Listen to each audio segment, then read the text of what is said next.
Docteur, j'aimerais savoir si mon père comprend exactement ce qui lui arrive ou pas.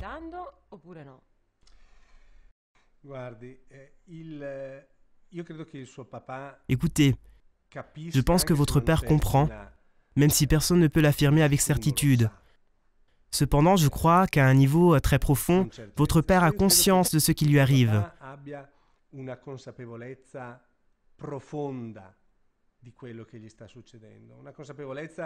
Une conscience non explicite, qui n'est pas manifeste ou verbalisée, mais qui émerge et qu'il verbalise toutefois, car il doit sans doute dire « Parfois, je ne comprends pas. J'ai l'impression d'être devenu idiot. » Mais en général, il a probablement tendance à minimiser.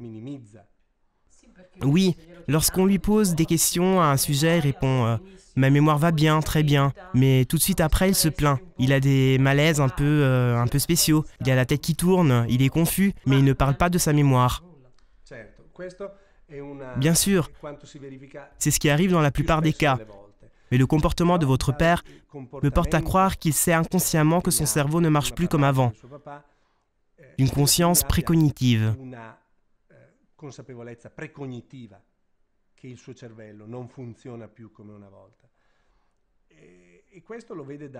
Vous le remarquez par de nombreux comportements indirects. Il fuit les situations difficiles, toute tâche plus grande que lui-même. Conduire dans la circulation, gérer les comptes en banque de la famille. J'imagine qu'il ne s'en occupe plus et qu'il a tout délégué à votre mère.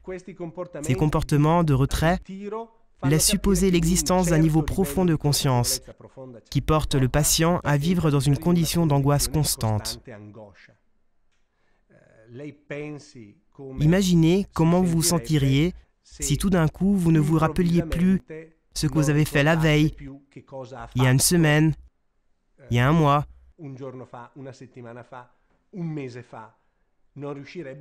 Vous n'arriverez même plus à interpréter le moment présent. D'où l'incapacité de programmer le futur, car ma capacité de programmer ce que je fais demain dépend de ma conscience par rapport à ce que j'ai fait hier et à ce que je suis en train de faire en ce moment.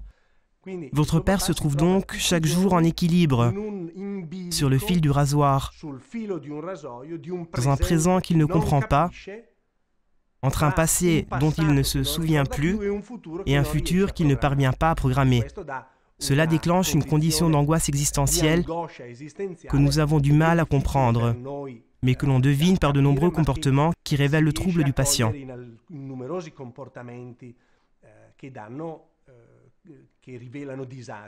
Mais ils ont tous ce genre de réaction? Non.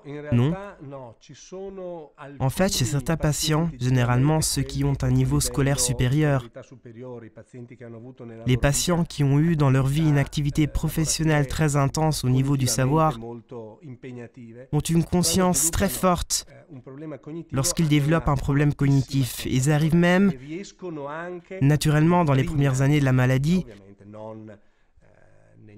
pas dans les successives, ils arrivent même à se critiquer, ils en parlent